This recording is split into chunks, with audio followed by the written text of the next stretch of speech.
He de començar per mostrar l'agraïment a la família Carulla pel seu esforç continuat al servei del país i de la seva cultura i pel seu renovat compromís.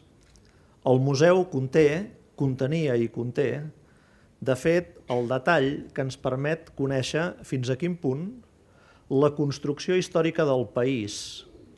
i de la cultura que encara avui distingeix el país, allò que ens fa ser el que som i que ens permet ser reconeguts com allò que som a fora, té molt a veure amb el sistema de la vida rural que aquí es va construir. Quan el país s'industrialitza és a partir del paquet de valors, del paquet de grans veritats, del paquet de referències, que una mica hi feia referència també en Dani Freixa fa una estona, que es construeix la Catalunya industrial. De fet, el país en la història s'hi posa a partir dels models, dels paradigmes, de les referències que venen d'un estil de vida que emergeix del món rural, del món pagès. En aquests moments, aquest museu és probablement un dels llocs principals on podem reconèixer això, on podem reconèixer aquest tronc de la construcció d'aquesta mentalitat que en podem dir tota propietat i sense cap reserva nacional, característica, peculiar, nostra. En aquests moments, però, el repte del país és un repte extremadament complex. Ha arribat gent de tot el món, gent d'altres experiències del món, que en qualsevol projecte nou de Catalunya, i qualsevol projecte de Catalunya ha de ser necessàriament nou, i aportaran també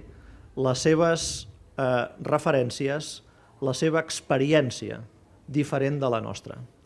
I és molt important que per ells i per nosaltres tinguem llocs en els quals puguem reconèixer el tronc hereditari, perquè el projecte haurà de ser nou, les aportacions seran noves, però no haurem pas de renunciar a allò que és el tronc primordial a partir del qual emergim com a poble.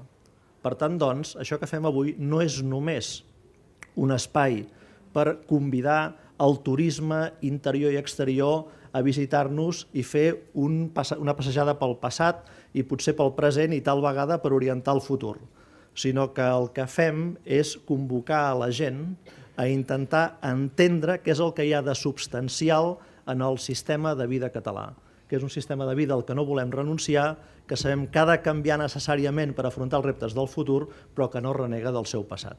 Per tant, doncs, simplement reiterar el meu agraïment a la família Carulla, també a la gran feina del Dani Freixas, com en tants projectes,